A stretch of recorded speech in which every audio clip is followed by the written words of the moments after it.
para sa lahat ng may asawa o karelasyon dyan. Kung may asawa ka, lalo pa pag may mga anak na kayo, itigil mo na ang kakachat mo sa iba. Tama na yung dahilan na walang mali siya. Kahit sabihin mo sa sarili mo na wala kang ginagawang masama, nilalagay mo lang ang sarili mo sa posisyon na pwede kang magkasala. Oo, sabihin na natin na sa umpisa wala lang mali siya. Pero ang simpleng kamustahan ay pwedeng mauwi yan sa landian at kumain ka na ba? Ay pwedeng mauwi sa I love you-han. Kapag dumating na ang panahon na hindi mo inaasahan, alin ba ang mas maapektuhan? Relasyon at samahan, hindi lang yan. Dahil ang asawa mo pwedeng mawala ng tiwala sa'yo. Mga anak mo mawala na ng respeto sa'yo. Yung kahit magpatawad ka nila, magkaayos kayo, hindi mawawala sa isip nila ang kasalan na ginawa mo. Yung kahit sabihin mong okay na kayo, tandaan mo na kapag ang tiwala pag nasira na, mahirap na yan mabuo ulit. Kaya kung isa ka sa merong kachat ngayon, pakiusap, tigilan mo na.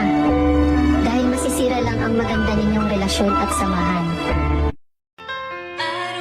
Nilalait lang naman tayo ng mga taong nilalamon ng inggit sa katawan eh. Ayaw nilang makitang magtagumpay ka, kaya puro na lang sila paninira.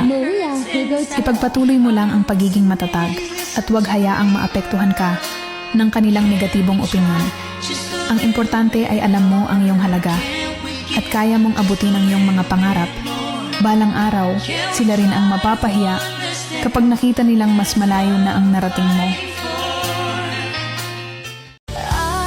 Minsan hindi worth it yung laban, hindi worth yung paliwanag, yung paghabol, yung pag-ayos, at yung pagpilit. May mga taong kahit anong effort mo, hindi nila makikita. Kahit anong ibigay mo, hindi nila ma-appreciate. At kahit gaano mo sila kamahal, hindi nila ibabalik sa'yo ng buo. Kaya minsan para sa peace of mind mo, mas mabuting hayaan mo na lang. Hindi dahil weak ka, kundi dahil pagod ka ng umasa. Hayaan mo siya sa mundo niya, sa choices niya, sa priorities niya. Dahil sa dulo, hindi mo dapat ipaglaban ang relasyon na ikaw lang ang may gustong buuhin. Minsan, ang pinakamagandang closure ay hindi galing sa kanya, kundi galing sa sarili mo. Bago ang lahat, asawa muna. Kung mapagbigay ka sa ibang tao, mas lalo dapat sa asawa mo. Siya ang unang nangangailangan ng pagmamahal at suporta mo.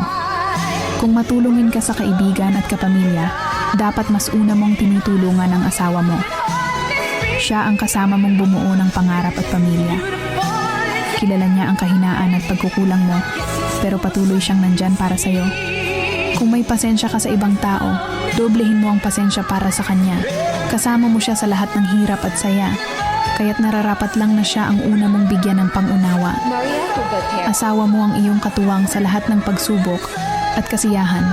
Tandaan mo, sa gitna ng away o hindi pagkakaintindihan, pinili niya pa rin umunawa, manatili at makasama ka habang buhay.